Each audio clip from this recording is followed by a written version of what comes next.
और कभी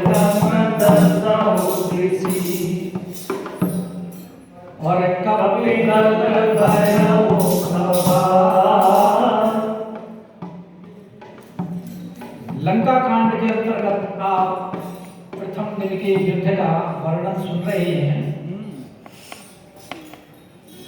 तो वैसे प्रथम दिन के युद्ध में जीत तो रामादल की हुई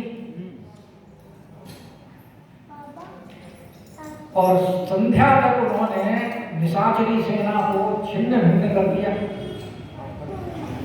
और वो सोचे अब तो दिन समाप्त हो लिया, युद्ध भी समाप्त हो लिया, तो वापस चलते हैं। लेकिन निशाचर तो इसी समय की प्रतीक्षा में थे कि कब संध्या हो, कब हमारा बल बढ़ेगा। क्योंकि दिन छिपने के बाद राक्षसों का बल बढ़ जाता।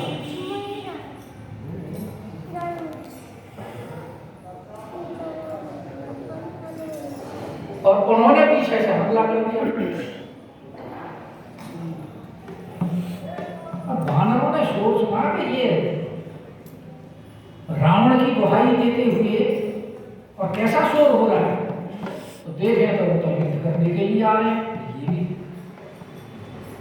लौट पड़े, ये तो धोखा कर रहे हैं हमारे साथ में, और धोखे का तो फल देना चाहिए, करना ही पड़ेगा।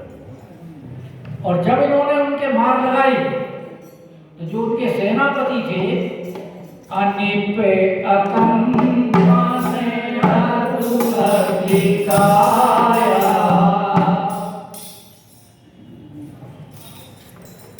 वो जो सेनापतियों ने देखा हमारी सेना तो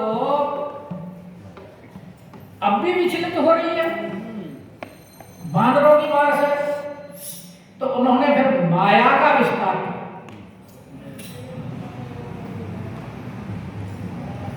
और उस माया के विस्तार से वहां अति अंधियारा हो गया। अभी तक तो अंधियारा था, रात्रि का अंधियारा था, अब माया का अति अंधियारा हो गया।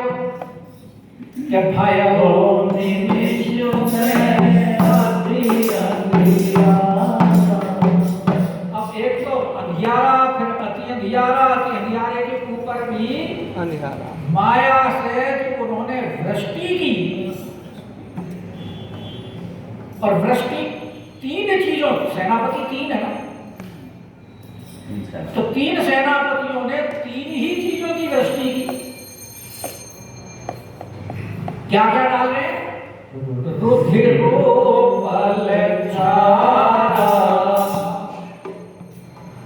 यानी अनिप ने रुधिर की वृष्टि, अकंपन ने उपल की वृष्टि की, और अतिकाय ने राख की वृष्टि की। अब एक तो रात्रि का समय, दूसरे माया का विस्तार, और तीसरे धूल राख, तो दिखाई नहीं दे रहा। तो देखी निबिड़तम दशाओं देसी, पहले तो तम ही तम था, और अब तो राख की वजह से निबिड़तम हो गया, कुछ दिखाई नहीं दे रहा।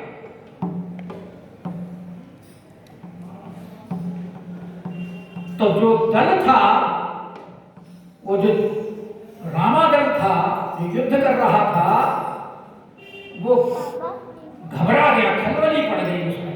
ऐसे में करें तो करें क्या, किससे लड़े? क्योंकि अब तक तो अंधेरा था, तो लड़ रहे थे पुकार पुकार के, हाँ भाई राक्षस है तो। और क्योंकि उसमें कहीं ऐसा होता है ना कि अंधेरे में पता नहीं लगता कि कौन अपना है कौन पराया है। तो वानर वानरों को पुकार कर, राक्षस राक्षसों को पुकार करके युद्ध कर रहे थे। लेकिन जब अति तिमिर हो गया, तिमिर तब हो गया, तो अब वो बेचारे सारे घबरा गए। अब क्या करें? क्योंकि परिस्थिति ऐसी है कि एक न एक नहीं। अब पता ही नहीं लग रहा कौन है कौन नहीं है। एक दूसरे को सुझाई देता हूँ। तो जिन्हें कह करही पुकार, अब सारे पुकार कर रहे हैं एक दूसरे के नाम ले लिया। अब ये जो अवस्था वहां सेना की हुई,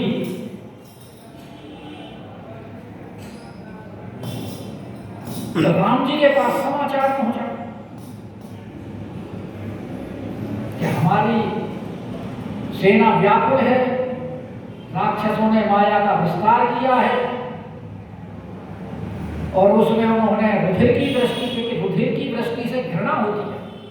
रुधिर अगर किसी के ऊपर डाला जाए तो घृणा होती है उससे, और पत्थर लगते हैं, राख से आंखें बंद हो जाती हैं। तो जो सेना दुखी हो रही है, तो राम जी को सब समाचार सुनाया गया कि सकल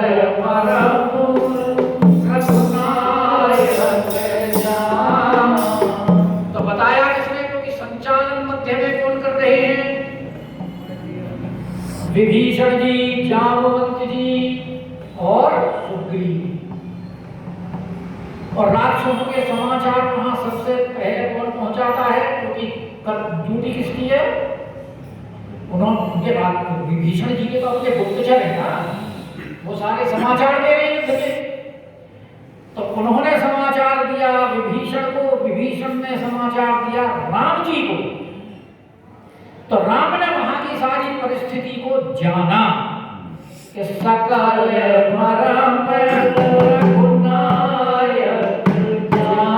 किसके माध्यम से जाना? विभीषण जी के माध्यम से। तो उन्होंने सबसे पहले आने वालों में कौन कौन थे? अंगद और हनुमान। तो उन्हीं को बुलाया कि ये बोले अंगद हनुमान, कि सेना नायक भी वही है, अंगद और हनुमान। और उधर जो सेनापति है उनमें अकंपन और अतिकाय दोनों रावण के पुत्र हैं। और अंगद और हनुमान रावण के एक एक पुत्र का वध कर चुके हैं।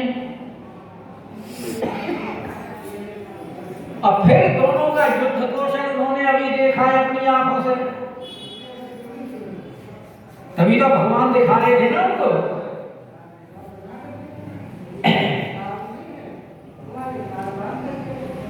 कीन्हे तो अंगद अरु हनुमंत प्रवेशा, और कीन्हे दुर्ग असुर के अवधेश। राघवेंद्र सरकारी तो कह रहे हैं देखो कितना बढ़िया युद्ध कर रहे हैं। और वो कवितावली में उसका वर्णन है युद्ध का पूरा, कि हाथी से हाथियों को मार रहे हैं, घोड़े से घोड़ों को मार रहे हैं, रथों से रथों को मार रहे हैं। निकाल लेते हैं कल से आप सुनाना था, सुनाओ।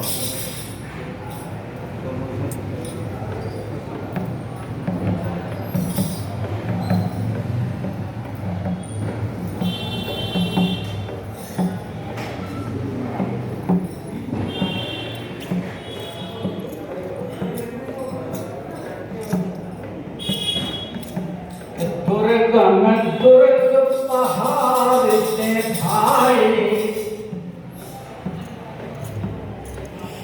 और प्रचंड महाभुज दंड बने।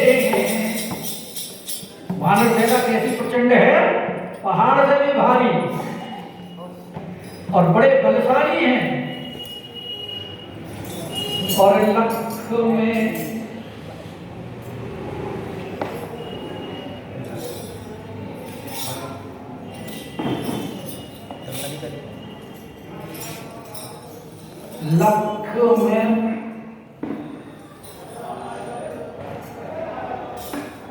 पर्रे ही ठीक रहते हैं, मोबाइल आदमी से नहीं रहता। हैं? पहले पर्रे लाते थे ना, वही ठीक रहते थे। नहीं, ये लोग बड़ा कर दिया। इसमें नजर नहीं आता ना।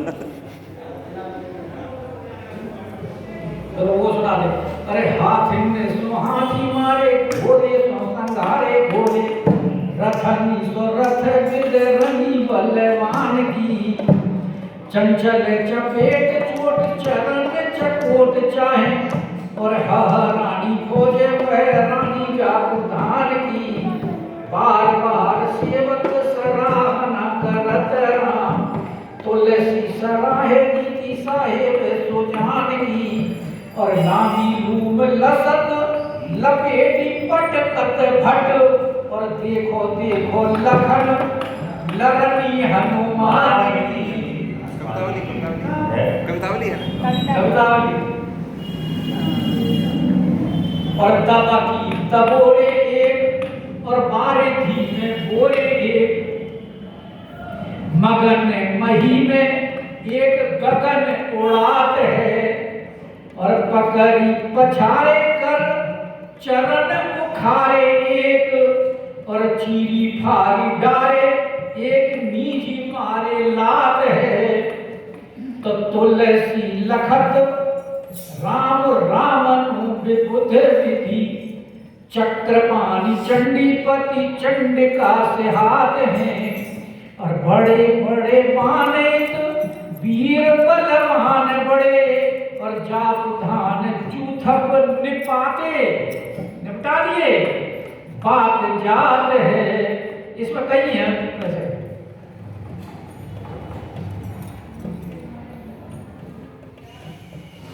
तो इसलिए प्रत्यक्ष अभी भगवान उनके युद्ध कला का दर्शन कर चुके हैं।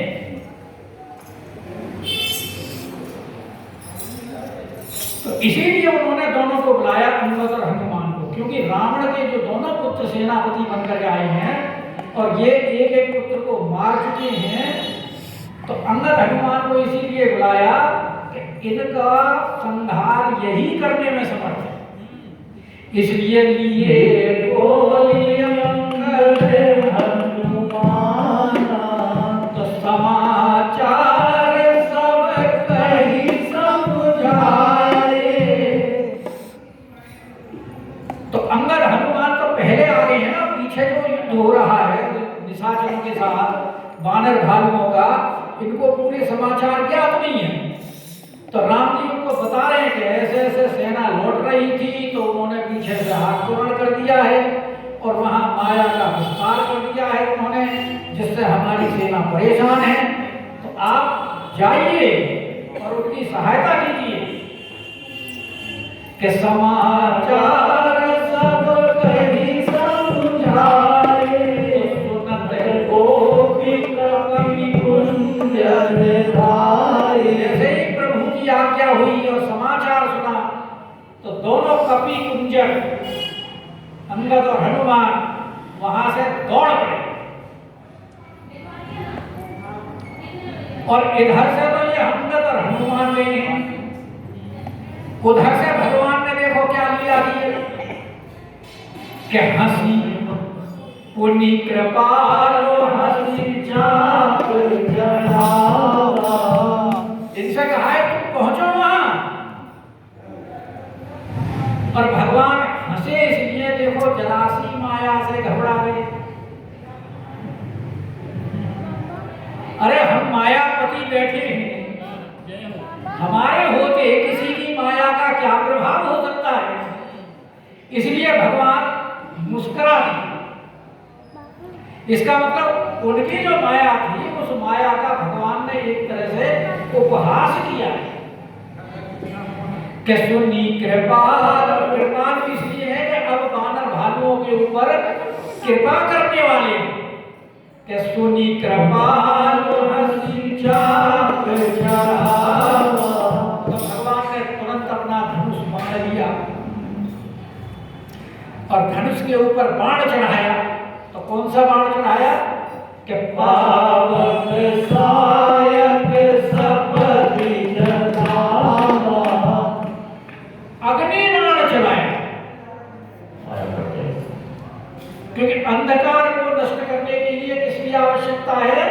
अग्नि की। और वैसे भी नेत्रों के देवता कौन है? अग्नि। क्योंकि जो देखते हैं हम लोग वो अग्नि देवता की कृपा से ही तो देख पाते हैं। तो इसलिए उनको देखने के लिए प्रकाश की आवश्यकता है।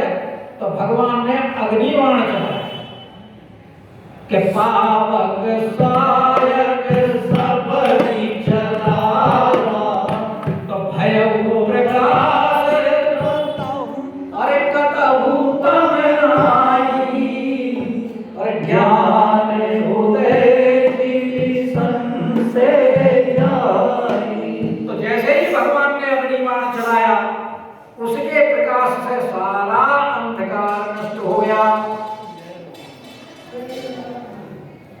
जैसे ज्ञान के उदय होने से समस्त संशय छिन्न भिन्न हो जाते हैं।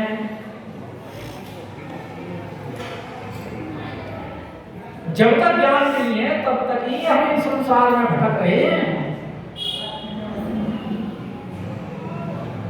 हम जो मोह विशासम सोमनी, हम जो सोए पड़े हैं इस मोह रूपी रात्रि में ही तो सोए पड़े हैं।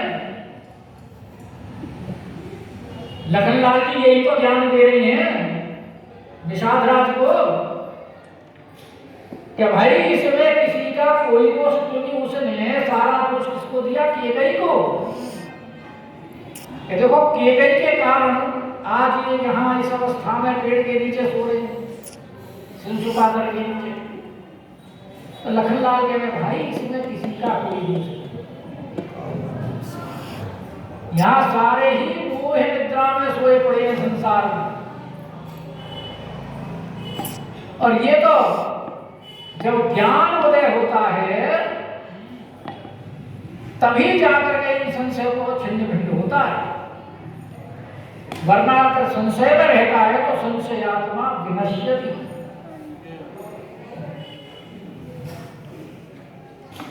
और ज्ञान भी ऐसी उत्पत्ति नहीं होता।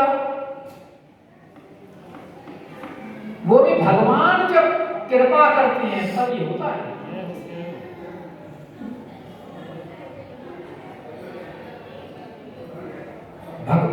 क्योंकि सुग्रीव ने यही तो कहा था कि प्रभु मेरा इसमें कोई दोष नहीं है, तो वही कृपा पाप कोई कोई।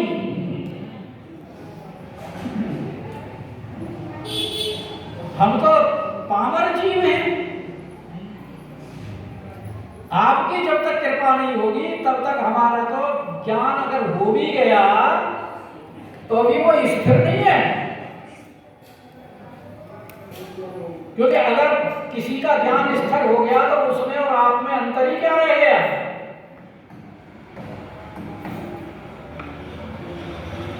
क्योंकि अखंड ज्ञान तो एक ही है, ज्ञान अखंड एक सीता पर है।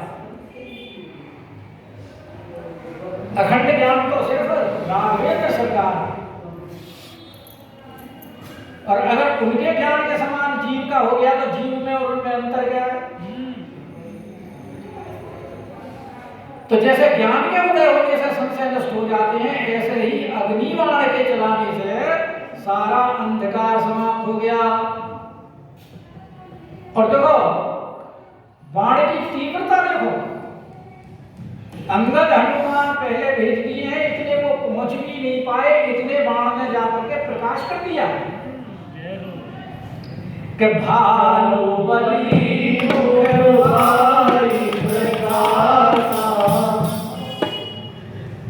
कि भारी पुत्रों ने जब वहां प्रकाश देखा तो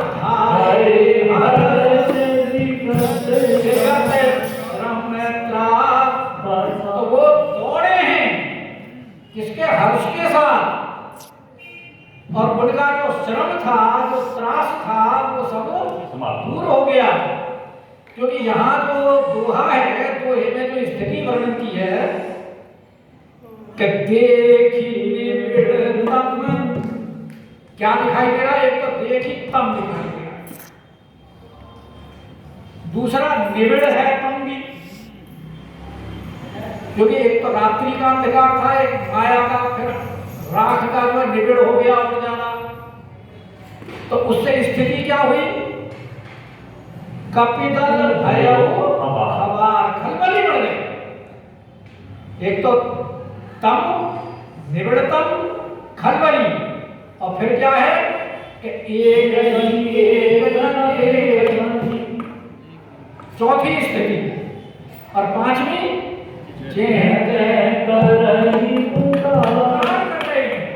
तो भगवान ने ये सारे कष्ट दूर कर दिए। तो सबसे पहले जब पावक सहायक चलाया तो क्या हुआ कि भय प्रकाश, जब प्रकाश हो गया तो तम समाप्त हो गया। और फिर कताहु तम नाही और ज्ञान उदय और फिर दूसरा क्या है? निबिड़तम, तो भालु बलि मुख पाई प्रकाश, तो जब प्रकाश हो गया तो वो निबिड़तम समाप्त हो गया। और फिर तीसरी स्थिति क्या है उनकी? कपिदल भयउ खबार, कि उनमें खलबली मची हुई थी। तो खलबली मची हुई थी तो वो धाये हैं, क्योंकि रुके हुए थे ना, एक ना देख ही, जब देख नहीं रही तो रुके हुए वहां।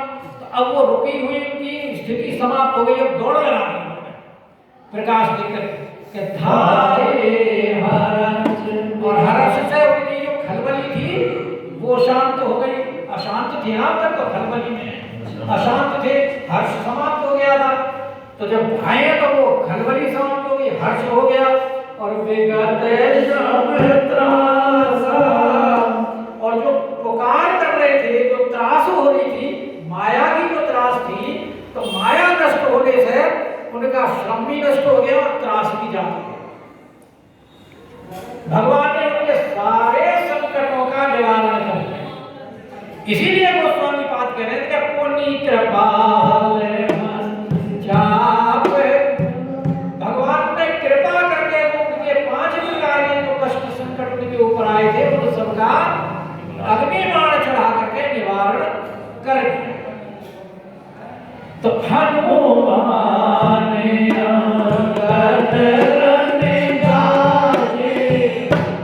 तो इधर से हनुमान अंगदों को भेज ही दिया था, और वहां जाकर के उन्होंने प्रकाश देखा तो उन्होंने वहां गर्जना, और अंगद हनुमान की गर्जना सुनते ही कि अरे ये दोनों के दोनों फिर आ गए।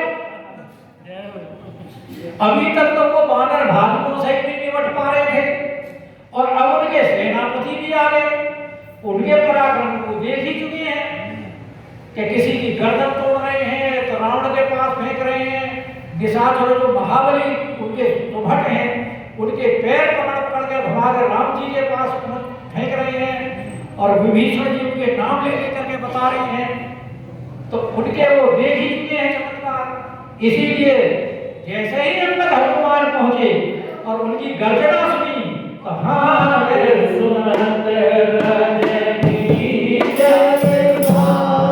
और जब भागने लगे तो बंदर भालू बोले अरे इन्होंने हमारे साथ धोखा किया है तो इतनी आसानी से थोड़ी जाने देंगे। तो भागत भट भागतों को पकड़ लिया और पटक और उनको पृथ्वी में पटक दिया पकड़ पकड़ के। तो भागोगे कैसे? और करही भालू यहाँ बड़ी अद्भुत करनी कर रहे हैं, क्योंकि इतनी मार काट मचाई है वहां कि मांस की और खून की वहां गाढ़ा हो गया, नदियां बह गई। और अद्भुत करनी जो शब्द है ये रामायण में 2 ही बार प्रयोग हुआ है, ऐसा मानस भी विस्मय का। एक यहाँ प्रयोग हुआ है और एक जटायु जी के प्रसंग में हुआ है। क्योंकि कितना बड़ा निशाचर रावण त्रिलोक विजयी, उसको भी गाय और उसके सामने जो युद्ध किया है जटायु जी ने, कि रावण एक बार घबरा गया, ये वृतांत समान कौन आ रहा है। दूर से देख करके तो उसकी स्पीड देख करके और उसका आक्रमण देख करके रावण चक्कर में पड़ गया। जब नजदीक आया है तब पता लगा है कि जाना जरठ जटायु ये, और उसके बावजूद भी जानकी जी को छुड़ा करके एक बार रखाया, दोबारा युद्ध करने आया है।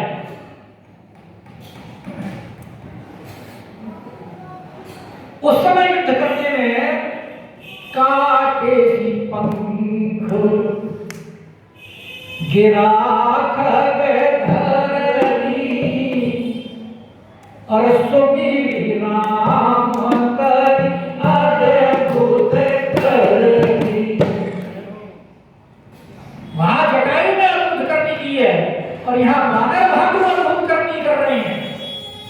क्या अद्भुत करनी करें कि करनी भालू कपि अद्भुत करनी। क्या है कि गही बदला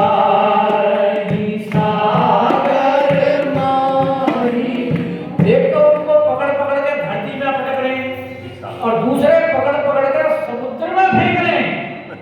चलो भाई चलते चलो। और समुद्र में क्यों फेंक रहे भाई? अगर कोई किसी के ऊपर उपकार करे तो उस उपकार का बदला भी तो देना फर्ज बनता है। तो जो समुद्र के जलचर थे इन्होंने भी तो बानरों के साथ उपकार किया है। अपर जल चरनी ऊपर और चढ़े चढ़े पार ही जा। जब पुल के ऊपर बहुत भीड़ हो गई तो इन्हीं के ऊपर बैठ गए और सेना तो बहुत थी, तो कैसे पार हो? तो जो जलचर जो राम जी का रूप देख रहे थे उनके ऊपर हो करके पार गए। तो बोले भाई तुमने हमारी सहायता की, अब हम तुम्हारी सहायता कर रहे हैं। तो कहीं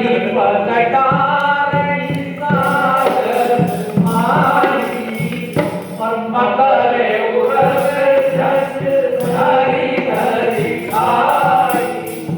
उनको पकड़ पकड़ के खा रहे हैं, क्योंकि ये बानर भागों की अद्भुत करनी है। जैसे जटायु ने अद्भुत करनी की थी रावण के साथ युद्ध करके, ऐसे ये निशाचरों को जो ये कहते थे कि बानर भालू आहार हमारा, जिनको अपना आहार बना रहे थे, ये बानर भालू उनको किसका आहार बना रहे हैं? कि मकर उड़ले जल हरी हरी आई। ऐसी अद्भुत करनी हो रही है बानर भालू की। तो वहां परिस्थिति क्या है? जब इतनी ज्यादा मार काट मचाई मानव भालुओं ने, तो कछु मारे और कछु कर चले कर गई भालू हरि मुख रिपुदर